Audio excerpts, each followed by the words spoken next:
గుణ దగ్గరికి వెళ్లిన రోహిణిని ప్రభావతికి దొరికేలా చేసిన బాలు. అసలు ఇదంతా ఎలా జరిగిందనేది వీడియోని స్కిప్ చేయకుండా చివరి వరకు చూడండి. గుండె నిండా గుడిగంటలు అప్కమింగ్ ఎపిసోడ్స్లో ఏం జరగబోతుందో ముందుగా తెలుసుకోవాలి అనుకుంటే వీడియోని లైక్ చేసి ఛానల్ని సబ్స్క్రైబ్ చేసుకోండి. రోహిణి నిజ స్వరూపం ప్రభావతి తెలుసుకోవాలి అని మీరు కూడా కోరుకుంటే కామెంట్లో ఎస్ అని టైప్ చేయండి. మొత్తం మీద చూసుకున్నట్లయితే గనక ప్రభావతిలో వేరియేషన్స్ బాగా కనిపిస్తూ ఉంటాయి రోహిణికి. ఇన్ని రోజులు ప్రభావతి రోహిణిని నెత్తి మీద ఎక్కించుకుంది కదా, నా కోడలు అంటూ ఎంతో వెనకేసుకొచ్చిన ప్రభావతి ఇప్పుడు రోహిణిని మనోజ్ని అసలు మాట్లాడుకోనివ్వడమే లేదు. రోహిణి వంక చూస్తేనే అదో పెద్ద పాపంలా మనోజ్నైతే పట్టుకుని ఇంకా వెళ్ళడం రావడం మాత్రమే చెయ్యాలి, నీ భార్యతో మాట్లాడడానికి వీల్లేదు అంటూ ప్రభావతి మనోజ్కి ఆంక్షలు పెడుతుంది. ప్రభావతి గీసిన గీత దాటడు కదా మనోజ్. ఇంకా రోహిణి వంక చూడడు, మాట్లాడడు. ఒకప్పుడు మీనాకు చూపించే టార్చరు ఇప్పుడు మీనాకు తప్పింది అనుకుంటే రోహిణికి మొదలైంది. ఎందుకంటే మీనా తిరగేసే సమాధానం చెప్పేసరికి ప్రభావతి కొంచెం తగ్గింది. కానీ ఇప్పుడు రోహిణికి అసలు నిజ స్వరూపం కనిపిస్తూ ఉంది ప్రభావతిదైతే. రోహిణి ఇంకా ఏం చేయాలో అర్థం కాదు.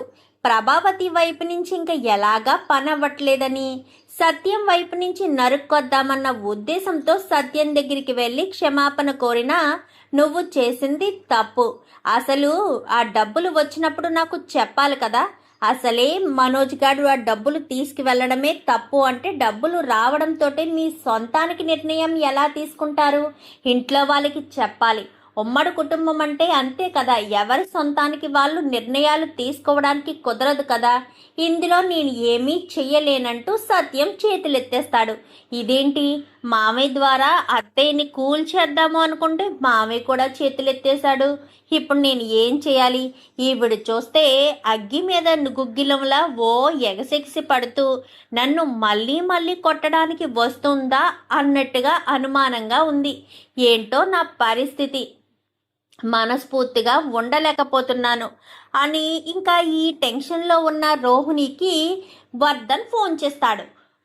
దినేష్ ఫోన్ చేసేసరికి ఇంకా రోహిణికి గుండెకాయలు లబక్మని కొట్టుకోవడం మొదలు పెడుతుంది.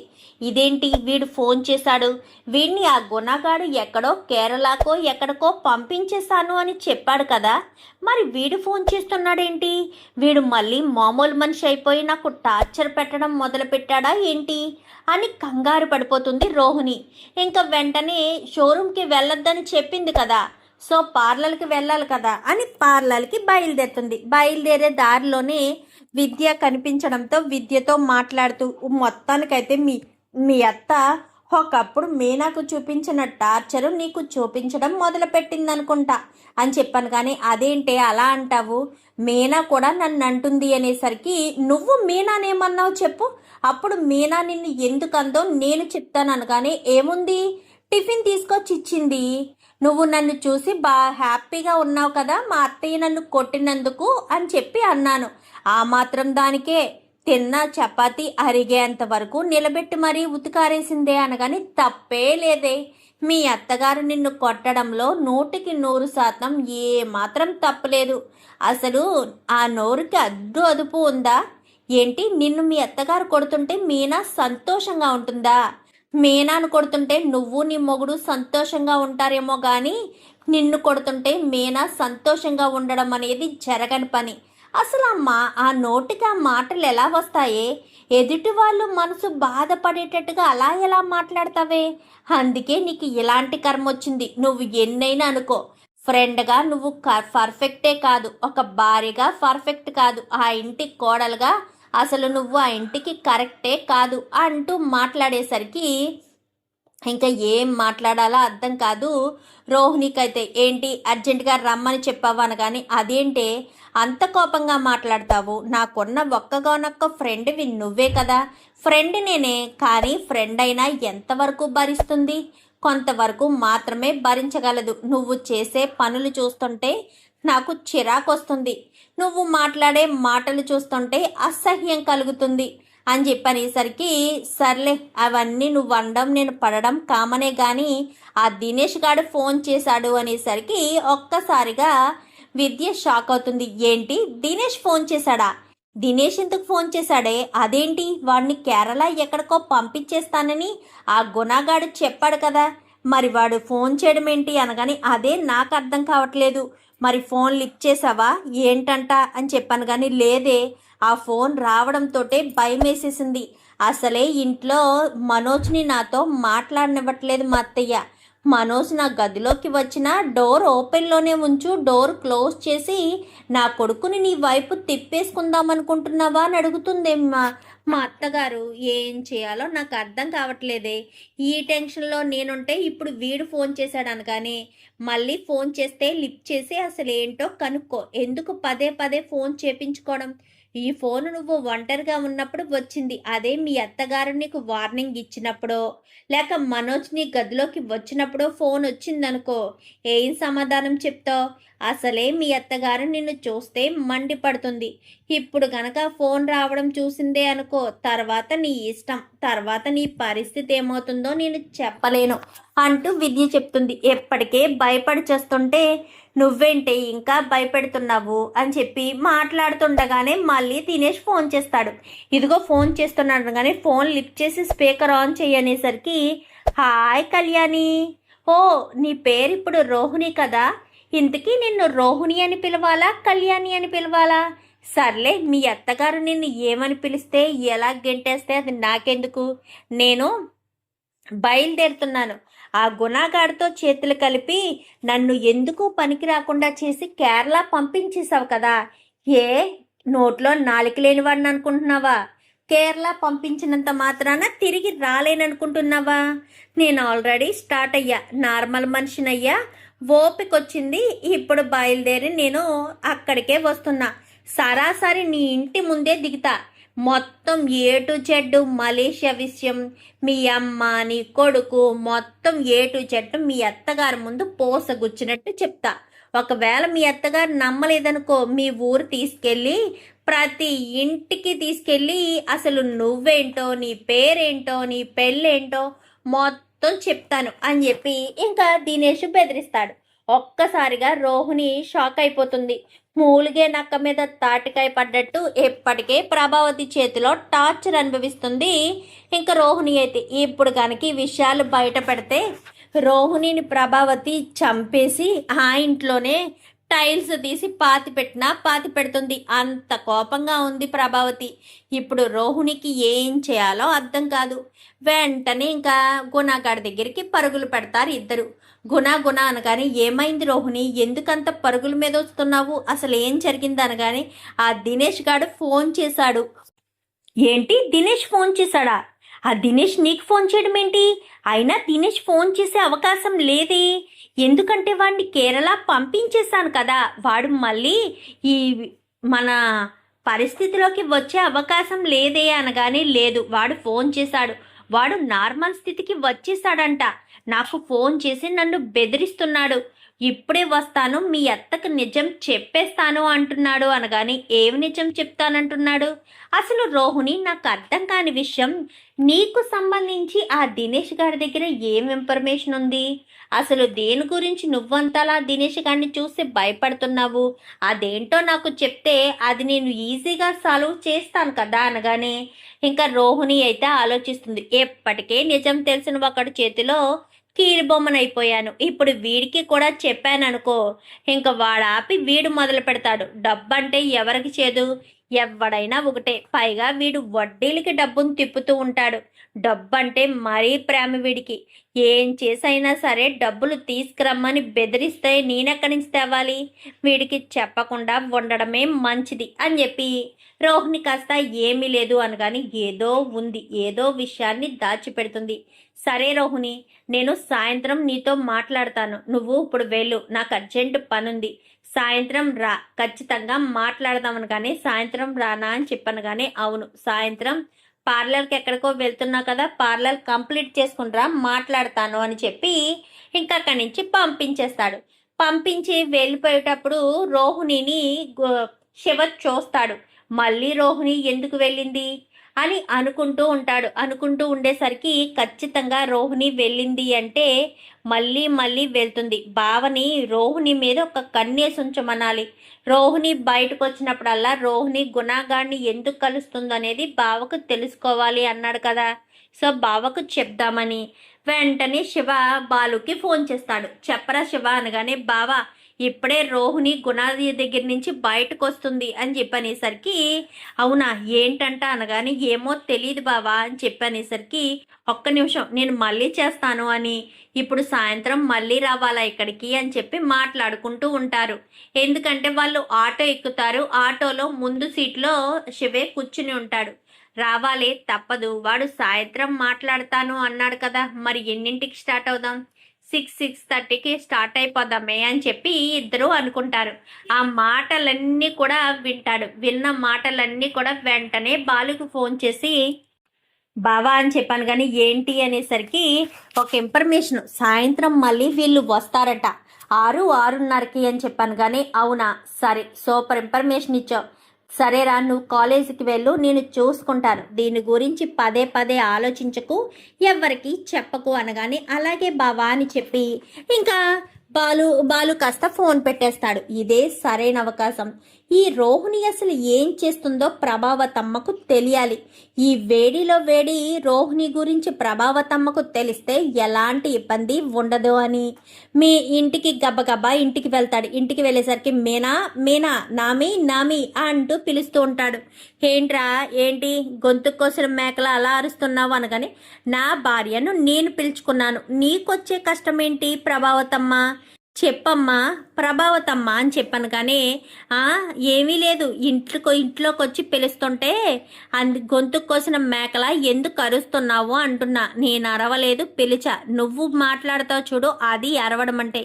సర్లే కానీ సాయంత్రం 6 గంటలకి బయటికి వెళ్దాం, వస్తావా అని చెప్పనేసరికి, ఎక్కడికి రా, అయినా నీతో నేనెందుకు వెళ్ళాలి, నా పెద్ద కొడుకు తీసుకువెళ్తాడులే నన్ను అనేసరికి, ఓహో నీ పెద్ద కొడుకు తీసుకెళ్తాడా, వస్తే ఒక విషయం నీకు చెప్దాము అనుకున్నా, రాను అని చెప్పేశావు, ఇంకెందుకు, సర్లే అని చెప్పి ఇంకా బాలు వెళ్ళబోతూ ఉండగా, ఎక్కడికి రమ్మంటున్నావు, వస్తేనే కదా తెలిసేది, కొన్ని విషయాలు ప్రభావతమ్మ మనం కళ్ళతో చూపించాలి, మనం నోటి మాటలతో చెప్పినా నీకు అర్థం కాదు. ఉదాహరణకి కల్పన విషయమే అనుకో, నేను కల్పన గురించి చెప్పాను, నువ్వు నమ్మేవా, లేదు. అదే కల్పన తీసుకొచ్చి డైనింగ్ టేబుల్ బోను చేసి అది చేసి ఇది చేస్తే ఏం చేసావు, నమ్మవు. అలాగే ఇక్కడ మరొక విషయం కూడా దాగుంది. ఆ విషయం వెనకాల అసలు కారణం ఏంటో నాకు తెలీదు, కానీ ఇప్పుడు తెలుసుకోవాలి అనుకుంటున్నాను. అసలు రోహిణి ఏం చేస్తుందో నువ్వు చూడాలి అనుకుంటే నాతో పాటు 6 గంటలకి బయటికి రానగానే, సరే వస్తానురా, రెడీగా ఉంటాను, నువ్వు వెళ్ళి ట్రిప్పులు చూసుకో. సరే ప్రభావతమ్మ, కరెక్ట్గా 6కి రెడీగా ఉండాను కానీ, 6కే రెడీగా ఉంటాను వెళ్ళు అని చెప్పి ఇంకా ప్రభావతి కూర్చుని ఆలోచిస్తూ ఉంటుంది. ఏంటి రోహిణి గురించి తెలుసుకోవాలి, 6 గంటలకి రమ్మని చెప్తున్నాడు, అసలు దేని గురించి వీడు రమ్మంటున్నాడు, రోహిణి గురించి ఇంకా నేను తెలుసుకోవాల్సిన విషయాలు ఏమున్నాయి, ఏ విషయం గురించి తెలుసుకోవాలని బాలుగాడు అంటున్నాడు.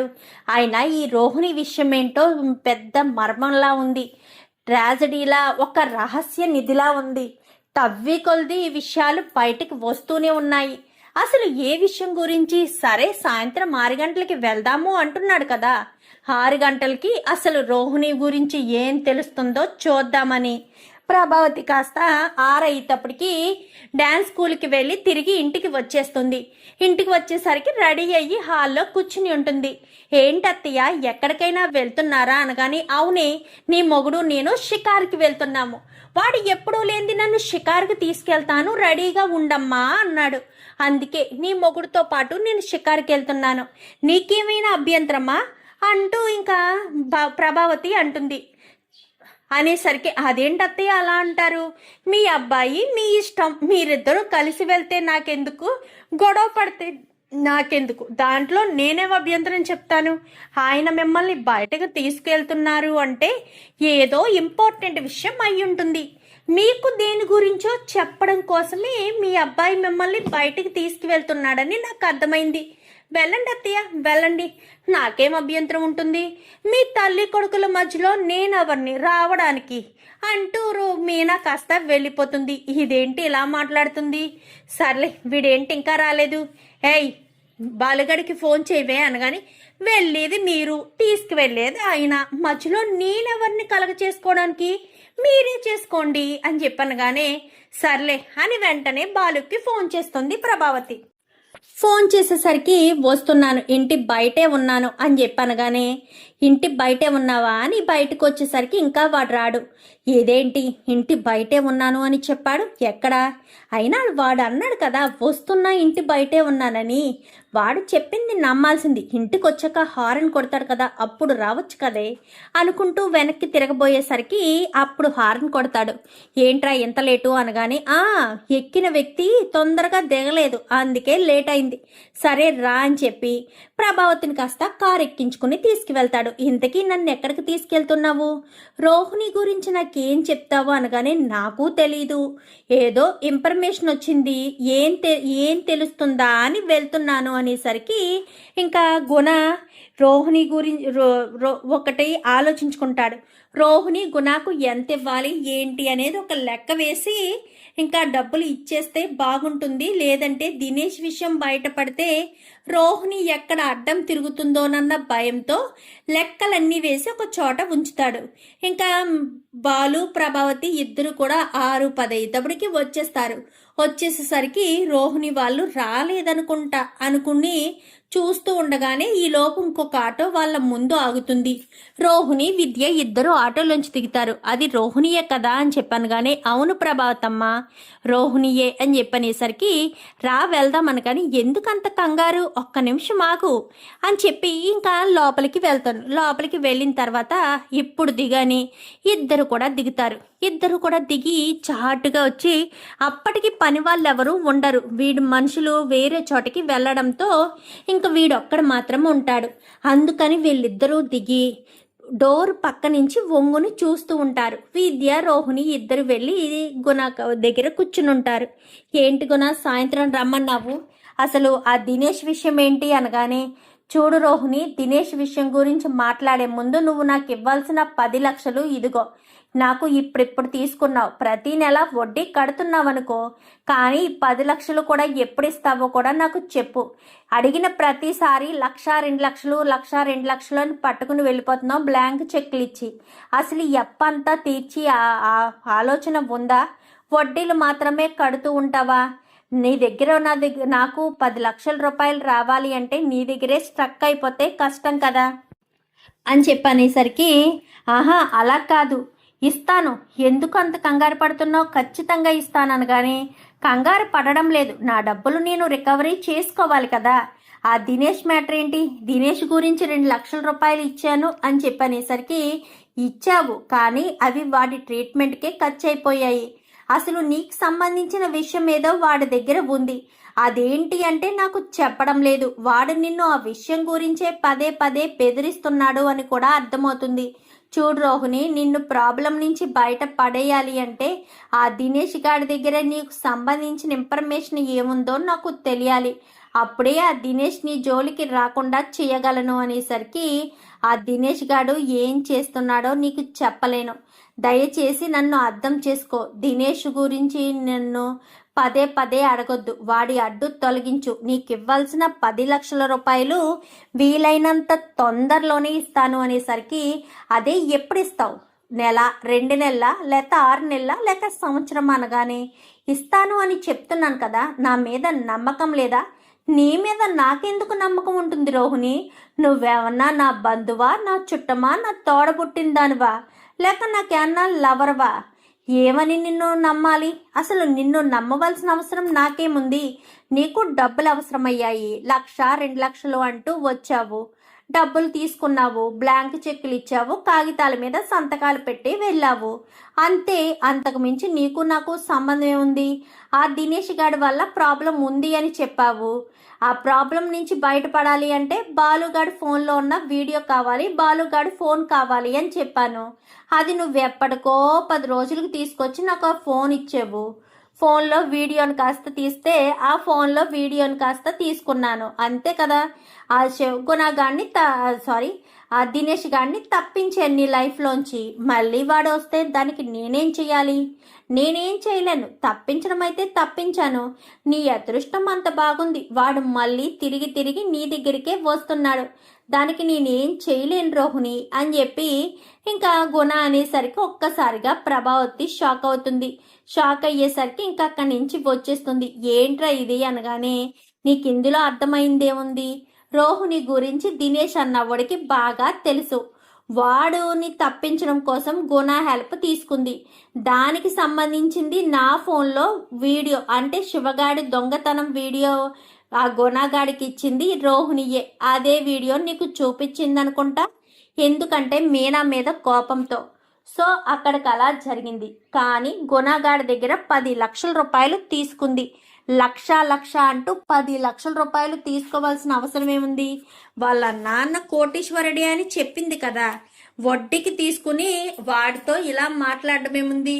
పైగా ఆ డబ్బులు ఎప్పుడు తిరిగిస్తావు అంటే ఇస్తాను అంటుందే తప్ప, మా నాన్న జైల్లో ఉన్నాడు, మా నాన్న జైల్లోంచి రాగానే ఇస్తాను అన్న మాట అంటుందా? ఆయన 10 లక్షలు రోహిణికి ఏమాత్రం ఆఫ్టరాలు. వాళ్ళ నాన్న కోటీశ్వరుడు, వాళ్ళ మామయ్యని అడిగినా 10 లక్షల రూపాయలు ఇస్తాడు. కానీ అడగట్లేదు అంటే ఏంటి అర్థం? అసలు రోహిణికి మలేషియాలో ఎవరైనా ఉన్నారా, లేక మలేషియాలో ఉన్నారు అని రోహిణి కహానీలు చెప్తుందా? తెలుసుకో ప్రభావతమ్మ. ఇవన్నీ నువ్వు తెలుసుకోకుండా రోహిణి చెప్పిందల్లా వింటూ పార్లలమ్మ చెప్పినట్టు గుడ్డిగా నమ్ముతూ నువ్వు పూర్తిగా ఊపిలో దిగిపోయావేమో అని నాకు అనిపిస్తుంది. తర్వాత నీ ఇష్టం, మరి ఏం చేస్తావో ఏం చూస్తావో. నీకైతే నీకు ఇవ్వాల్సిన ఇన్ఫర్మేషన్ అయితే నేను ఇచ్చా. ఈ మాటలన్నీ నేను చెప్పొచ్చు, చెప్పినా నువ్వు అర్థం చేసుకుంటావా? చేసుకోవు, నువ్వు నమ్మవు. ఎందుకంటే నీ కోడలంటే నీకు అపారమైన నమ్మకం కదా. సో నువ్వు నమ్మవు, అందుకోసమనే నేను చెప్పలేదు అంటూ ఇంకా బాలు చెప్పడంతో ఇంటికి వెళ్తాడు. ఇంటికి వెళ్ళేసరికి అస్సలే వేడిగా ఉన్నారు ప్రభావతి. ఇంకా ఎండ వేడికి అగ్గి మీద గుగ్గిలమైనట్టుగా ఓతగా ఎగసెగిసి పడేసరికి రోహిణి కాస్త రానే వస్తుంది. రోహిణి అంటూ గట్టిగా పిలవడంతో ఈ లోపు అందరూ కూడా ఒకరి తర్వాత ఒకరు వచ్చే టైమే కాబట్టి వరుసగా నిలబడతారు అని చెప్పనేసరికి, ఏంటిదంతా, అసలు ఏమైంది ప్రభా అని చెప్పాను. కానీ మీరు ఇలా రండి అని చెప్పి ప్రభావతి సత్యాన్ని పక్కన కూర్చోబెట్టుకుని, చెప్పు రోహిణి, నువ్వు అసలు గుణ దగ్గరికి ఎందుకు వెళ్తున్నావు? గుణతో నీకేం సంబంధం ఉంది? గుణతో నువ్వు మాట్లాడవలసిన అవసరం ఏముంది? అసలు గుణకి నీకు ఉన్న రిలేషన్ ఏంటి అంటూ మాట్లాడేసరికి అది అత్తయ్య అంటూ నాంచుతూ ఉంటుంది. చెప్పు రోహిణి, నేను నువ్వు గుణ మాట్లాడుకున్న మాటలన్నీ విన్నాను, చెప్పు, అన్నీ చెప్పు అని చెప్పాను. కానీ అది అత్తయ్య అని మాట తడపడుతూ ఉంటుంది. సరే, గుణ గురించి చూద్దాం. మరి ఇది దినేష్ ఎవడు? దినేష్ గురించి ఏం చెప్తావు? అసలు దినేష్ నిన్ను ఎందుకు బెదిరిస్తున్నాడు? గుణ దగ్గర 10 లక్షల రూపాయలు ఎందుకు తీసుకున్నావు? దినేష్ నిన్ను బెదిరించాల్సిన అవసరం ఏముంది? ఎందుకు బెదిరించాల్సిన పరిస్థితి వచ్చింది అంటూ మాట్లాడేసరికి రోహిణికి అర్థమైపోతుంది. అంటే నేను గుణతో మాట్లాడిన ప్రతి మాట అత్తయ్య విన్నారు. ఇప్పుడు నేను అత్తయ్యకి ఏం సమాధానం చెప్పాలి? ఆ గుణగాడు ఎలా టార్చర్ పెడుతున్నాడు అని చెప్పాలా, లేక ఆ దినేష్ గాడి వల్ల ప్రాబ్లంలో ఉన్నానని చెప్పాలా? ఏం చెప్పి తప్పించుకోవాలి అని రోహిణి ఆలోచనలో పడుతుంది. మరి ప్రభావతికి ఏం చెప్పి తప్పించుకుంటుంది చూద్దాం. మరి రాబోయే ఎపిసోడ్స్లో ఏం జరుగుతుందో వీడియో నచ్చితే లైక్ చేసి ఛానల్ని సబ్స్క్రైబ్ చేసుకుని పక్కనే ఉన్న బెల్ సింబల్లో ఆల్ పై క్లిక్ చేయండి. Thank you for watching.